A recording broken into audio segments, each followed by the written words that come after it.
तो दोस्तों कैसे हैं आप। आज हम बात करने वाले हैं रेक्टम और एनल कैनाल सर्जरी के बारे में। इसका अनाटॉमी वाला लेक्चर भी आ चुका था। सबसे पहले अनाटॉमी वाला लेक्चर देखना, बेसिक पॉइंट आपको तभी समझ में आएंगे, नहीं तो कुछ फ़ायदा नहीं है। ठीक है, तो इसलिए मैं एक तरीके से बताने से पहले मैं बताना चाह रहा हूँ डिजिटल रेक्टल एग्जामिनेशन तो वाइवा में पूछ सकता है, ये चीज़ होती है।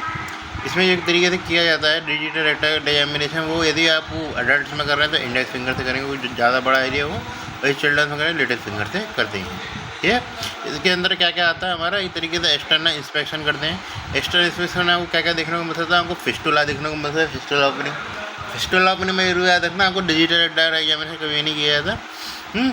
उसके अलावा स्किन टैग देखने को मिल सकते हैं। आजकल के बताऊँगा मैं स्किन टैग क्या होते हैं। उसके अलावा क्या है, एक्सटर्नल हीमोरॉइड देखने को मिल सकते हैं। ये उसके अलावा क्या कहता है एक्यूट एनल फिशर में भी याद रखना, इस तरीके से जो है हमारा एक्यूट एनल फिशर में कॉन्ट्राइंडिकेटेड हो रहा है डिजिटल रेक्टल एग्जामिनेशन। तो डिजिटल एग्जामिनेशन कैसे करते हैं, तो इसमें जो फर्स्ट पोस्टीरियर वॉल के अलॉन्ग डाली जाती है पहली फिंगर। सेकंड में क्या करते हैं, इस तरीके से एंटी क्लॉकवाइज, फिर इस तरीके से क्लॉकवाइज। सेकंड में इस तरीके से लेटरल वॉल कौन सी नापी जाती है, थर्ड जो होती है थर्ड क्लॉक वाला जो लेटरल वॉल हो गया। ऐसे लगा लीजिए जैसे कि हमारा एंटीरियर में कितना का 12 क्लॉक आ गया, नीचे की साइड का 600 क्लॉक, तो इधर की साइड वाली जैसे ये वाला क्या हो गया हमारा 600 क्लॉक 12 क्लॉक, मतलब ऐसे है। एंटीरियर पोस्टीरियर आदमी लेटा हुआ है तभी तो एंटीरियर पोस्टीरियर तो ये रहेगा उसका 30 है, 3 डिग्री का वाला 3 क्लॉक इधर जाएगा और 9 क्लॉक इधर जाएगा। जब वो पहला सेकंड फिंगर से 3 क्लॉक पोजीशन का होगा, ये वाली लेटरल पालपेट कर रहे हैं, और जो थर्ड वाली जो फिंगर है उससे क्या है कि तरीके से क्लॉकवाइज की जाती है, और ये वाली जो 9 क्लॉक वाली लिटल बॉल है वो पालपेट की जाती है। इसमें इस तरीके से ये चीज़ तो कह रहा है कि ब्लड स्टेनिंग तो नहीं हो रही है। हाँ, ये बात ध्यान रखना, वैसे ग्लव्स स्टेनिंग करनी है, काम वैसे नहीं करना, ये चीज़ तो ब्लड स्टेनिंग में चेक करनी होती है। इसमें अब हम डिफरेंट कंडीशंस की बात करेंगे इस तरीके से जो एटम और एंगुलर कैनाल में आते हैं। सबसे पहला जो मेन क्वेश्चन जो आपसे पूछेगा शुरुआत में ही पूछता है क्वेश्चन, वो हेमोरॉइड्स के बारे में।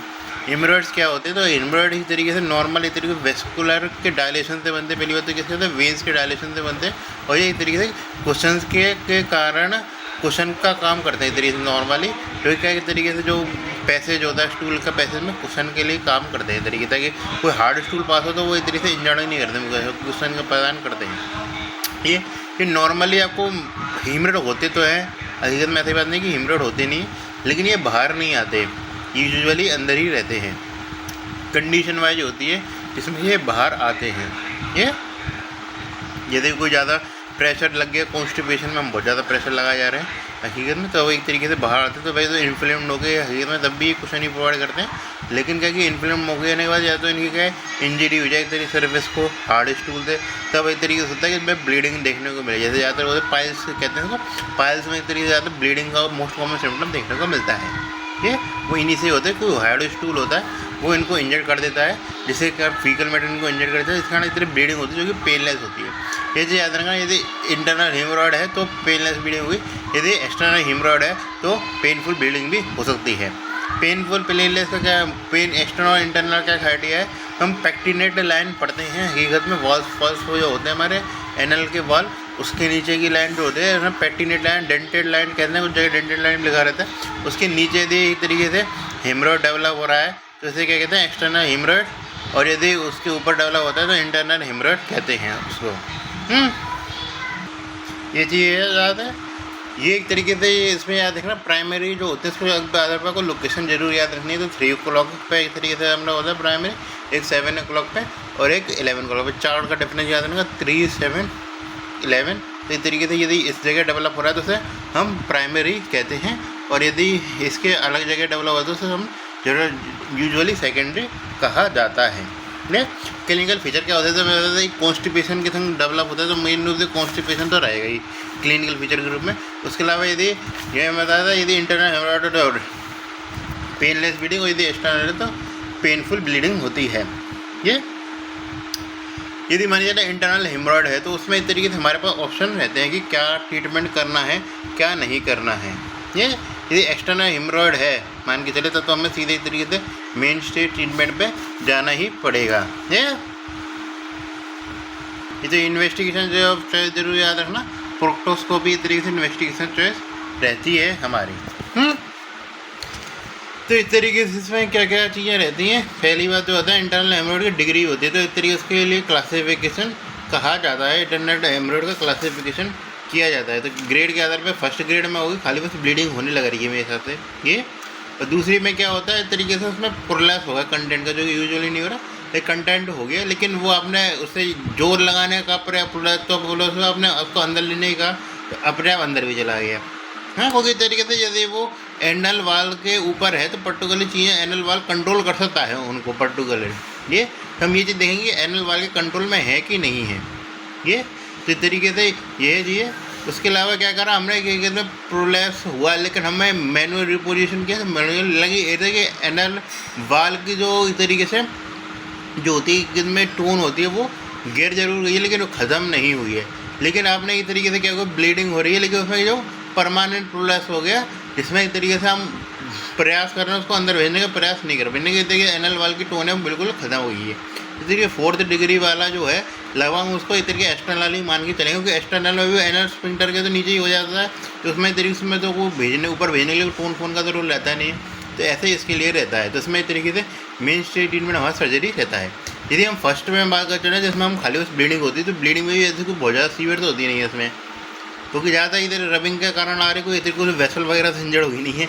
इसी कारण क्या जाता है स्टूल में इस तरीके से ब्लीडिंग होती है, ये देखेगा कि कॉन्स्टिपेशन पेट वगैरह साफ होता नहीं है, ऐसे शिकायत लेके आएगा, बहुत ज़्यादा जोर लगा के पास होता है। और हकीकत में जो जाता है ये देगा कि वो ब्लीडिंग नहीं देगा, ब्लीडिंग नहीं बोलेगा, ऐसे बोलेगा कि इस तरीके से थोड़ा सा खून आ जाता है हकीकत में स्टूल के संग ये इसे। तो इस तरीके से प्राइमरी स्टेज का आता है। सेकेंड डिग्री तो उसमें हम क्या करेंगे, इस तरीके से प्राइमरी स्टेज जब भी है तो उसमें तरीके से क्या करेंगे, बस खाली जो है कंजर्वेटिव मैनेजमेंट है कि तो सारा आलतू फालतू सामान मत खाया कर, फ्राइड सामान है वो मत खाया कर, ये तरीके से कंजर्वेटिव मैनेजमेंट काम कर जाता है उसके लिए। ये high fibre diet constipation control करना, ये सारी क्या चीज़ है। लेकिन क्या सेकेंड स्टेज या फिर फर्स्ट स्टेज में इस तरीके से सॉल्व नहीं हो रहा मामला इस तरीके से, तो क्या कर सकते हैं, तो करते हैं इस तरीके से बेंडिंग। तो हकीकत में जाएंगे इस तरीके उसके अंदर बैंड लगा देंगे, बैंड लगाने में उसको क्या देंगे ब्लेंड या बैंड लगा से स्क्लेरोथेरेपी देते हैं। जैसे इसोफेजियल वेरिसल लाइगेशन पढ़ा था ना हमने, इस तरीके से मैं एक तरीके से लाइगेट कर देंगे, तो लाइगेट करने से एक तरीके से उसकी ब्लड सप्लाई से चली जाएगी। अब ब्लड सप्लाई चली गई तो ब्लड के बिना तो कोई जी नहीं सकता चीज़। हाँ, ब्लड के बिना तो किसी के बस की बात नहीं है जीना। अब ब्लड के बिना नहीं जी पाएगा तो क्या हो जाएगा, वो डेवलप हो जाएगा, वो इस तरीके से शेड ऑफ हो जाएगा। तो हकीकत में कुछ जगह में 48 घंटे जैसे कुछ जगह में 7 से 10 दिन लिखा हुआ है, हकीकत में उसमें एक तरीके से शेड ऑफ हो जाता है वो एक तरीके से हेमरोइड हमारा ये चीज़ है। अब मान के चले क्या करना चाह रही है हमें इस तरीके से, ये चीज़ डेवलप हो गई। अब यदि मान के चले स्टेज 3 या 4 आ गई, मान के चले तो स्टेज 3 या 4 में क्या कर सकते हैं, उसमें इस तरीके से हमें सर्जरी करनी पड़ेगी। सर्जरी में कौन कौन सी सर्जरी होती है, तो आती है यदि हमारे ओपन सर्जरी कर रहे हैं तो आती है हमारे मिलीगन मॉर्गन हेमरोइडेक्टमी, कौन आती है मिलीगन मॉर्गन हेमरोइडेक्टमी। यदि क्लोज सर्जरी में बात करके चलें तो कौन सी आ रही है फर्गुसन हेमरोइडेक्टमी। या मोस्ट कॉमनली आज के तारीख में यूज़ की जाती है, प्रेफर्ड यूज़ की जाती है वो लेंगो स्टेपलर हेमिडोटमी। स्टेपलर याद रखना, स्टेपल कर देंगे तो स्टेपलर जरूर याद रखना, लेंगो से याद रहेंगे, स्टेपल जरूर याद रखना, लेंगो स्टेपलर हेमरोइडेक्टमी। तो ये एक तरीके से चीज़ें रहती हैं। कॉम्प्लिकेशन क्या क्या डेवलप हो सकती है इसी कारण यदि सर्जरी में कुछ भी दिक्कत आई तो इस तरीके से पेन हुआ हमारा, या मोस्ट कॉमन वो जैसे पेन तो एक सिम्टम पाया जाएगा। तो उसके अलावा जो मोस्ट कॉमन कॉम्प्लिकेशन होता है यूरिनरी रिटेंशन की कॉम्प्लिकेशन आ सकती है। तो हमने इस तरीके से यूरिनरी ब्लैडर भी इंजर कर दिया मान के चलो उसके चक्कर में, ये चीज़ है। और क्या चीज़ डेवलप हो सकती है, हमारी पेन में इनकॉन्टीनेंस डेवलप हो सकता है, हमारी स्टीनोसिस डेवलप हो सकता है। ये स्टीनोसिस, इनकॉन्टीनेंस, रिटेंशन, हाँ ये चीज़ डेवलप हो जाती है। अब हम आते हैं अगले टॉपिक पे। वो अगला टॉपिक है हमारा रेक्टल प्रोलैप्स। हाँ, रेक्टल प्रोलैप्स में बात करके चलें तो क्या कारण रहते हैं, तो रेक्टल प्रोलैप्स में हम पहली बात तो याद रखें 2 प्रकार के प्रोलैप्स होते हैं रेक्टल प्रोलैप्स में। एक तो बस खाली हमारा म्यूकोसा ही प्रोलैप्स करा है, ये एक में जो हमारा म्यूकोसा का हम पूरा जो ट्रांसमुलरी प्रोलैप्स करिए यानी पूरी की तरीके सारी स्ट्रक्चर थी वो बाहर निकल के फुल थिकनेस प्रोलेप्स। ये तरीके से दो प्रकार के तो प्रोलेप्स रहते हैं। ये पार्शियल थिकनेस प्रोलेप्स या म्यूकोसल प्रोलेप्स के बारे में क्या पता होना चाहिए। तो इस तरीके से ये ज़्यादा चिल्ड्रंस में देखने को मिलता है। ये जी इसमें एक तरीके से क्या कॉज कही जाते हैं, तरीके से इसको बहुत बार डायरिया हो रखा है हकीकत में, जिसके कारण चीज़ें बाहर निकल रही हैं हमारी। उसके अलावा वॉर्म इन्फेस्टेशन हुआ हमारा, ये प्रोटीन एनर्जी मल्ट्रिशन है, या फिर जैसे जेनेटिक्स में जाए तो सेक्सुअल एजेनेसिस अपने आप में एक कारण हो सकता है। मेन आपको जो याद रखना है वो अंडर डेवलपमेंट। इसके अलावा मेन जो आपको कारण याद रखना है वो याद रखना है आपको इस तरीके से प्रोटीन एनर्जी मल्ट्रिशन याद रखना है मेन तो ये। इसमें इस तरीके से मैनेजमेंट क्या करेंगे, इस तरीके से आप डिजिटली रिपोजिशन कर सकते हैं तो रिपोजिशन कर दीजिए, क्योंकि एक ही में खाली म्यूकोस का ही आया तो रिपोजिशन करने का ऑप्शन है रिपोजिशन। यदि बार बार आ जा रहा है नीचे तब हम जाते हैं इस तरीके से स्क्लेरोथेरेपी पे। ज़्यादा हमें एक तरीके से सीवियर इस तरीके से बहुत तगड़ी तरीके से थेरेपी करने की जरूरत नहीं है, रेक्टोप्लास्टी वगैरह करने की जरूरत नहीं है, क्योंकि इसमें खाली बस म्यूकस बाहर आया, कोई फुल थिकनेस तो बाहर आई नहीं है उसकी। ये तो इसके लिए स्क्लेरोथेरेपी दे सकते हैं, या तो ऑब्जर्वेशन करिए मेन तो डिजिटल रिपोजिशन करिए, नहीं तो स्क्लेरोथेरेपी कर सकते हैं। ये चीज़ें मान के चले फुल थिकनेस है तो फुल थिकनेस वाला किस में देखने को मिलता है, ज़्यादातर एडल्ट में देखने को मिलता है। इसमें याद रखना इसके मैनेजमेंट पे क्या करेंगे इस तरीके से, तो इसमें मैनेजमेंट में याद रखना यदि प्रीनेटल अप्रोच इसके अप्रोच रहते हैं कि कहाँ से तरीके से उसके मैनेजमेंट में क्या आएगा, मैनेजमेंट में जाएगा हमारा रेक्टोप्लास्टी करने के दो अप्रोच रहती है। एक तो हमारी रहती है एब्डोमिनल अप्रोच, यानी कि एब्डोमिन से जा रहे हैं, और एक ज़्यादा रहती है पेरिनेटल अप्रोच। अब पेरिनेटल अप्रोच में क्या है, हम अगल बगल से जा रहे हैं तो इस तरीके से इसमें क्या होगा, इस तरीके से इंक्रीज जो है एक तरीके से कॉम्प्लिकेशन है वो एक तरीके से कम होगी। उसके अलावा क्या मॉर्बिडिटी है वो भी एक तरीके से कम होगी, और परफॉर्म करना भी इजी रहेगा। लेकिन जो उसमें बता जब भी इजी आती है एक चीज़ ज़्यादा होती है वो रिकरेंस। हाँ, इसलिए रिकरेंस ज़्यादा होती है तो ये किस में करते हैं, हमारे एल्डरली पेशेंट में होगी, रिकरेंस में भी कब होगी, तो एल्डरली में तो अभी कर देते हैं ये। जिसकी वजह कि हमारा एब्डोमिनल अप्रोच में क्या होता है, ये सारी चीज़ कॉम्प्लिकेशन वगैरह सब ज़्यादा होता है, लेकिन क्या के तरीके से रिकरेंस की संभावना होती है कम, इसलिए वो यंग्स में करा जाता है ज़्यादातर। ये प्रोसीजर के क्या क्या नाम होते हैं टाइप्स ऑफ प्लास्टी में, तो यदि मैं एक तरीके से पेरीरीनल अप्रोच की बात बताऊँ तो डेलमोर ऑपरेशन आता है, डेलमोर ऑपरेशन। उसके अलावा क्या था, थ्रेशर एनाल वायरिंग कही जाती है तरीके से, और पेरीएनल अल्टमेयर ये तरीके से आते हैं, डेलमोर अल्टमेयर और क्या कहते हैं थ्रेशर एनल रिलेयरिंग याद रखना। हाँ, और यदि एब्डोमिनल अप्रोच में बात करी जाए कौन कौन सी रहती है, ट्रांस एब्डोमिनल में रहती है हमारी एक तरीके से वेल्स प्रोसीजर, और एक है एब्डोमिनल वाला, और एक रिस्ट राइपेस्टेटिन। ये वेल्स एब्डोमिनल और राइपेस्टेटिन इस तरीके से प्रोसीजर के नाम रहते हैं, राइपेस्टी। हाँ, अब आते हैं अगले टॉपिक पे। अगला टॉपिक है हमारा हकीकत में एक तरीके से इसको जरूर याद रखना, हालांकि मैं सब में यही कह रहा हूँ, लेकिन इसको ठीक ठाक याद रखना है क्योंकि ये इसके थोड़ा सिंड्रोम पता होना चाहिए। तो इसका सिंड्रोम जो होता है वो एक तरीके से ज़्यादातर जो हमारा वेक्टर मालफॉर्मेशन कहा जाता है उसके संग जुड़ा रहता है। वेक्टर में क्या क्या आते हैं हकीकत चाहिए, तो इस तरीके से एनल एट्रीसिया आ गया हकीकत में, एनल वाला हकीकत में, और क्या हमारा वर्टिबल डिफेक्ट आ गया देखने पे, कार्डियक डिफेक्ट है, ट्रैक्यूजिफिया होता है, रीनल इम्यूनोलिटी और लिम्ब एनोविटी, जो कहते हैं वेल्टर सिंड्रोम में आते हैं। ये सारी चीज़ें एक तरीके से कॉमन होती हैं यदि आप सिंड्रोमिक अप्रोच में रहे तो। ठीक, इसमें कहता है इन्वेस्टिगेशन के नाम पे क्या किया जाता है, इस तरीके से इन्वेस्टिगेशन के नाम में इन्वेंटोग्राम से इन्वेस्टिगेशन किया जाता है। इसमें एक तरीके से अलग अलग तरीके के माल फॉर्मेशन मिलते हैं, जैसे एनोरेक्टल मालफॉर्मेशन में तो अलग अलग तरीके के माल फॉर्मेशन है। जैसे याद है जो ऊपर की साइड होंगे ज़्यादातर, जो हकीकत में वाक़ है तो किस तरीके से नाप रहे, तो लेवेटर एनआई का जो लेवल है उससे तरीके से नापा जा रहा है। तो यदि इस तरीके से ऊपर है तो इधर अपर वाला, लोअर है तो लोअर वाला। ये तो मान के चला इसके अपर वाला जो होगा उसमें क्या मैनिफेस्टेशन आएंगे हमारे, एक तरीके फिस्टुला देखने को मिलेगा। अब किस किस प्रकार के फिस्टुला देखने को मिलते थे, पेरिनियल फिस्टुला जो मेल फीमेल दोनों में देखने को मिल सकता है। उसके अलावा क्या कहते हैं, मेल में यूरेथ्रा बड़ा होता है, यूरेक्टोयूरेथ्रस फिस्टुला।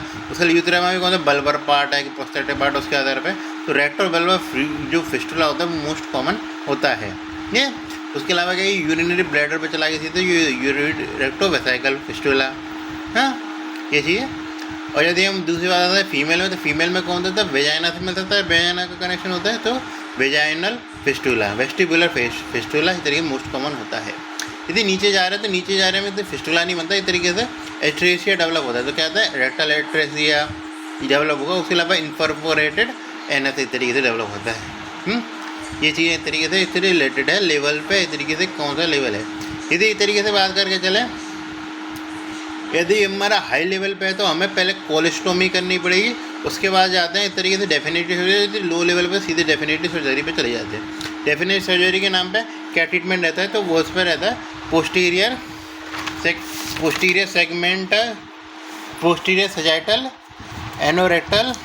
एनोरेक्टोप्लास्टी, ये पोस्टीरियर सजाइटल एनोरेक्टोप्लास्टी ये चीज़। अब आता है अलग डिसऑर्डर हमारे, वो आता है पिलोनोइडल साइनस। पिनोइडल साइनस कहाँ पे डेवलप हो रहा है, खेत में इस तरीके से बैक वाला रीजन होता है, वहाँ पे डेवलप होता है। किसके कारण डेवलप होता है, तो इस तरीके से ये हेयर जो फीमेल होता है उसमें इस तरीके से हेयर का एक्यूमुलेशन हो गया, उसके कारण डेवलप होता है ज़्यादातर। ये हेयर ही मेल होता है उसमें ज़्यादातर ये डेवलप होता है। किस में होता है, ज़्यादातर जो बैठने का काम करते हैं ज़्यादा, जैसे जीप ड्राइवर्स हुए हमारे, उसमें इस तरीके से डेवलप होता है, जीप डिजीज़ भी कहा जाता है। तो ये डेड हेयर जो मटेरियल है वो कहाँ कलेक्ट होने लग जाता है, हमारा नेटल क्लेफ्ट में कलेक्ट होने लग जाता है। ये जो कॉलिक्स के ऊपर वाला हो रहा है ना एरिया, आप लगा समझ लीजिए कौन सी जगह हो रहा है, वहाँ पे खुजली मस्ती रहती है ये चीज़, तो वहाँ पे इस तरीके से हेयर का एक्यूमुलेशन होने लग जाता है। ये जिसके कारण कहते हैं पिनोइडल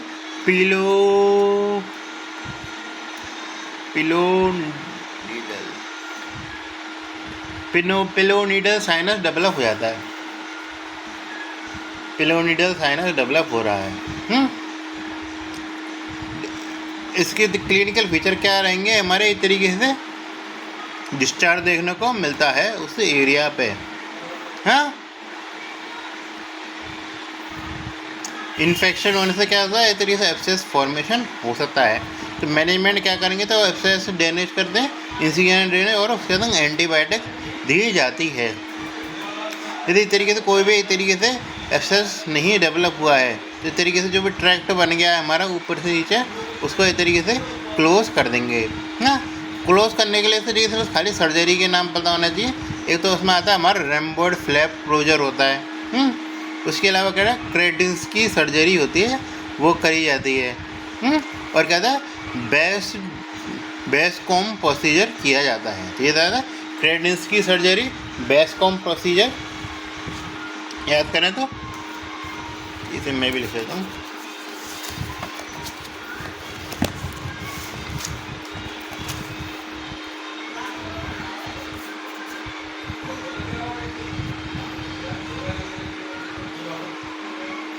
पिलोनिडल साइनस में क्या क्या ट्रीटमेंट के नाम पे क्या क्या करते हैं, एक तो हमारा आता है रोम्बॉइड फ्लैप सर्जरी कर देते हैं, या क्या आता है कर्डिंस सर्जरी करते हैं, कर्डिंस्की सर्जरी करते हैं, कर्डाइकस सर्जरी, और होता है बेस्कॉम प्रोसीजर। कहते हैं क्या कहते हैं, कर्डाइकस सर्जरी, बेस्कॉम प्रोसीजर, और क्या कहते हैं हमारा रोम्बॉइड वाला, कर्डाइकस, बेस्कॉम, और हकीकत में रोम्बॉइड वाला। ये तीन हकायत में टाइप की सर्जरी रहती हैं।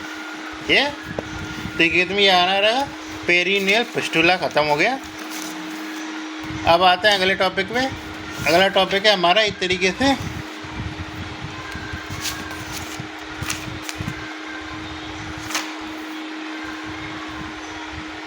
Anal fissure.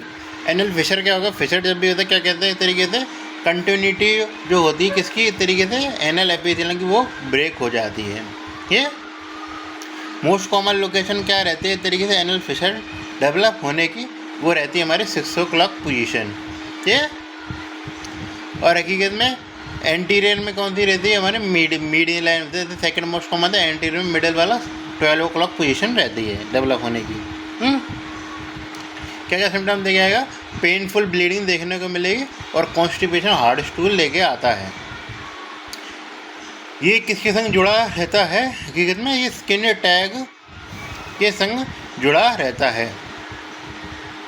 स्किन टैग क्या होता है, इस तरीके से ट्रायड के नाम पे याद रखना। हकीकत में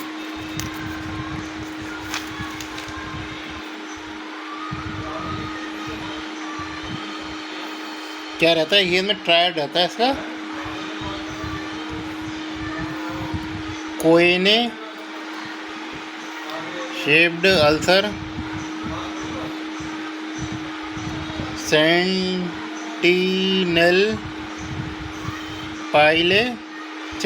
पाए स्किन टैग होता है।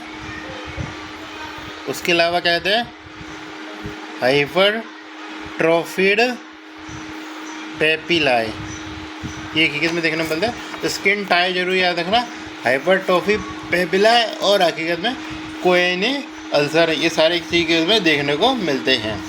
ये इसमें इन्वेस्टिगेशन क्या जाएगी, खाली एक्सटर्नल इंस्पेक्शन करेंगे, उसी से आपको पता लग जाएगा स्किन टाई देखने को मिले जाते हैं। ये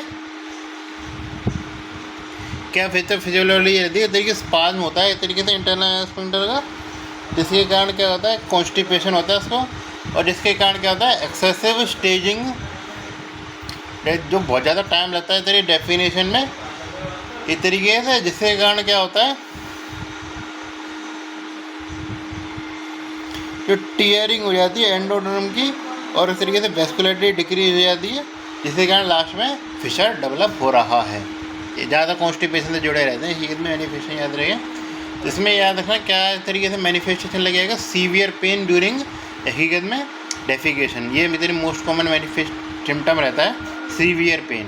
ये इसमें याद रखना है, किसी प्रकार का हमारा डिजिटल रेक्टल एग्जामिनेशन जो होता है वो कॉन्ट्रा इंडिकेटेड होता है, यहाँ तक कि हकीकत में उसमें तब भी प्रोक्टोस्कोपी कर सकते थे, इसमें वो भी कॉन्ट्रा इंडिकेटेड रहती है। जो एक्सटर्नल हेमोरॉइड वगैरह थे प्रोक्टोस्कोपी करते हैं, इसमें वही कॉन्ट्रा इंडिकेटेड रहती है। इसमें क्या जाता है, इस तरीके से मैनेजमेंट में इनिशियली क्या जाता है, कंजर्वेटिव मैनेजमेंट यूज़ करते हैं, जैसे स्टूल स्टॉपनर वगैरह देते हैं ये चीज़। बाकी की इस तरीके से मेन स्टे ऑफ ट्रीटमेंट क्या जाएगा, तो मेन स्टे ऑफ ट्रीटमेंट जाएगा हमारा एनल प्रेशर में, वो जाएगा हमारा 2%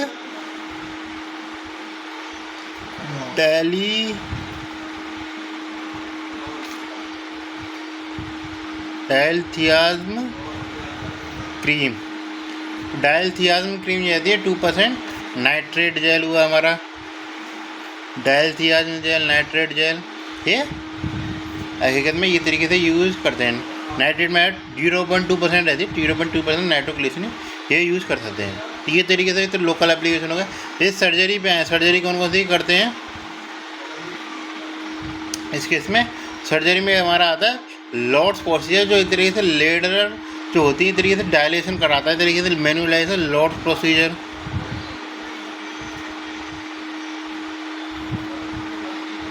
मैनुअल डायलेशन कराने का उद्देश्य होता है। और उसके अलावा जो है एक तरीके से एंड डेवलपमेंट होता है लेटरल वाला प्रोलेप्स, लेटरल एनल स्फिंक्टेरेक्टोमी में आता है, वो आता है। ट्रीटमेंट ऑफ चॉइस इसका रहता है नोटाराज लेटरल स्फिंक्टेरेक्टोमी, नोटाराज लेटरल स्फिंक्टेरेक्टोमी, ये तरीके से क्या रहता है हमारा ट्रीटमेंट ऑफ चॉइस रहता है ये। उसके अलावा अगला टॉपिक आता है हमारा पेरिनेयल फिस्टुला। पेरिनेयल फिस्टुला किसके कारण डेवलप होता है, मतलब पेरिनेयल एब्सेस होता है ना, उसके कारण डेवलप होता है। इसमें एक तरीके से क्या चीज़ होती है, इसमें एक तरीके से ट्रैक्ट डेवलप हो जाता है। फिस्टुला का मतलब ट्रैक्ट क्या, स्किन से लेकर जो एनल कैनाल है उससे तक एक तरीके से पेरिनियल स्किन तक एक तरीके से ट्रैक्ट बिल्डअप हो जाता है। ये तो ये मेन बात आ गई। इसमें कोज क्या होता है, तो मैं मेन रूप से जो इसका कोज कहा जाता है वो कहा जाता है पेरिएनल एब्सेस, लाइक इस तरीके से एनोरेक्टल एब्सेस कहा जाता है। ये इसमें इस तरीके से क्या चीज़ें लेके आता है वो, इस तरीके से कब डेवलप होता है। मेन जो आपने एक्सेस ड्रेन किया लेकिन वो प्रॉपरली ड्रेन नहीं हुआ, ये या फिर इस तरीके से रप्चर कर गया इस तरीके से कुछ ना कुछ, तब इस तरीके से ज़्यादातर ये फिस्टुला डेवलप हो जाता है। ये ज़्यादातर किस प्रकार इस तरीके से सिम्टम क्या आता है, पस से इस तरीके से डिस्चार्ज है, उसने स्टेन कर दिया अंडर गारमेंट्स को, ये तो ये कहते हैं इंटरमीडिएट पुरुलेंट डिस्चार्ज होता है पेन के संग। ये होता है पेशेंट पासेज करता है peters of flush to external oblong, ये किसी ठीक वाली बात नहीं है। ये इसमें इस तरीके से ये हट टू कलर है, इसमें क्या आपको याद रखना है तरीके से, तो क्लासिफिकेशन याद रखना है इसका। इसमें क्लासिफिकेशन के नाम पे यूज़ करते हैं परक क्लासिफिकेशन यूज़ करते हैं। परक क्लासिफिकेशन होगा टाइप 1, इसमें इस तरीके से दो स्पिंटर हैं उसके बीच से लेकर हकीकत में स्किन पे जा रहा है, तो वही तरीके से आता है हमारा इंटर स्पिंटर है। और यदि इस तरीके से स्पिंटर के जो हमारा एक्सटर्नल स्पिंटर है उसको तोड़ के जा रहा है, निकल रहा है, तो इस तरीके से वो कहता है हमारा ट्रांसस्पिंटरल। और यदि इसके ऊपर से आ रहा है तो इसके ऊपर से जो रहता है सुपरा स्पिंटर, और इस स्पिंटर से कनेक्शन ही नहीं है, बिल्कुल एकदम ऊपर से कनेक्शन हुआ उसका, एकदम स्पिंटर के आसपास से भी नहीं गुजरा, तो इसे एक्स्ट्रा स्पिंटर है। ये चीज़ इसके लिए जो लाइन रहा जाता है, जैसे बाहर एक तरीके से आप एक्सटर्नल एग्जामिनेशन करके आपको पता लग जाएगा कहाँ पे इस तरीके से छेद दिख रहे हैं, तो आप पता कहाँ लगाएंगे कि अंदर कहाँ है। तो इसमें ये चीज़ आता है जैसे पोस्टीरियर आपको देखने को मिल रही है, पोस्टीरियर है तो वो हकीकत में अंदर की साइड उसमें 6 से क्लॉक वाली पोजीशन पे ही हो रखा हुआ है। यदि इस तरीके से कहाँ मिल रहा है एंटीरियर साइड पे, तो इस तरीके से जहाँ उसको सीधी लाइन में कहते हैं ना उसी पोजीशनिंग पे होगा। तो ये इसको क्या कहते हैं, गॉड सेल रूल कहता है, गुड सेल रूल्स कहा जाता है इसको। ये पूछ सकता है आपसे। इसमें याद रखना हाई फिस्टुला और लो फिस्टुला किसके आधार पर डिसाइड किए जाते हैं। हाई फिस्टुला जो होता है हमारा एनोरेक्टल रिंग होती है उसके ऊपर होता है, और लो फिस्टुला एनोरेक्टल रिंग के नीचे होता है। हाँ, तो इसलिए इसके आधार पर ट्रीटमेंट भी अलग अलग होते हैं। यदि हमारा हाई फिस्टुला है तो इस तरीके से हम सैटन अप्लाई कर देते हैं। सैटन में क्या करते हैं, इस तरीके से उसका धागा घुसाया जाता है फिस्टुला के द्वारा, इस तरीके से अब पीछे बांध के और इस तरीके से नोट बांध दी जाती है। इस तरीके धागा घुसाया हमने तरीके से नोट बांध दी, तो इस तरीके से सैटन वाला अप्लाई होता है। जो मोस्ट कॉमन कौन सा यूज़ किया जाता है, हमारा कटिंग सैटन इसमें यूज़ किया जाता है, कि हम भी आता है कटिंग कर दे इस तरीके से फिस्टुला की कटिंग करने वाला कटिंग सैटन। और कौन सा इस तरीके से यूज़ करते हैं, ड्रेनेज सैटन यूज़ किया जाता है, जो ज़्यादातर कौन सी डिजीज में फिस्टुला डेवलप हो रहा है उसके लिए खेत में, कौन सी डिजीज में तो पेरिनियल फिस्टुला डेवलप हो जाता है ना, उसके लिए खेत में यूज किया जाता है सैटन इस तरीके से ट्रीटमेंट के बारे में। ठीक है, यदि हमारे लो लाएंगे तो इस तरीके से ट्रीटमेंट काफ़ी ऑप्शन रहते हैं। हमारे फिस्टुलोस्टमी होता है इस तरीके से ऑप्शन, यदि किस तरीके से ट्रैट को ओपन करके ड्रेनेज करना, और कहते हैं फिस्टुलेक्टमी होता है। फिस्टुलेक्टमी मतलब पूरा किस तरीके से ट्रैट को रिमूव कर देना है। ये और क्या हो सकते हैं इस तरीके से LIFT VAFT, ये होता है लाइगेशन फिस्टुला पर्टक या video assisted anal fistula treatment. ये तो इस तरीके से ये इस प्रकार के ट्रीटमेंट है, बस खाली नाम याद रखना और कुछ खास रखने की जरूरत नहीं है। ये तो हकीकत में ये हमारा मोस्ट ओवरव्यू तो हो ही गया। हकीकत में इस ज़्यादातर आपको जो पोर्शन याद रखना है वो हिमरोड याद रखना है, और कोई ऐसा कुछ खास पूछा नहीं है। 1-2 नंबर के क्वेश्चन पूछे जाते हैं इससे। हालांकि मैं पढ़ के आया नहीं था, ये चक्कर में थोड़ा देखना पड़ा बहुत ज़्यादा, क्योंकि मैं चाह रहा था हकीकत में, क्योंकि प्रीवियस जो पढ़े हुए टॉपिकों में से खाली जी था 2-4 लेक्चर बन जाएंगे। हालांकि वो मैंने अभी भी पढ़े हैं, तो इसलिए मैं उसी लेक्चर थोड़ा टाइम देख के निकालूंगा। हकीकत में एकदम फटाफट ही रिविजन कर लो, क्या फ़ायदा। ये ठीक है, तो हमारा ये GIT का तो अभी के लिए तो ये लास्ट लेक्चर है।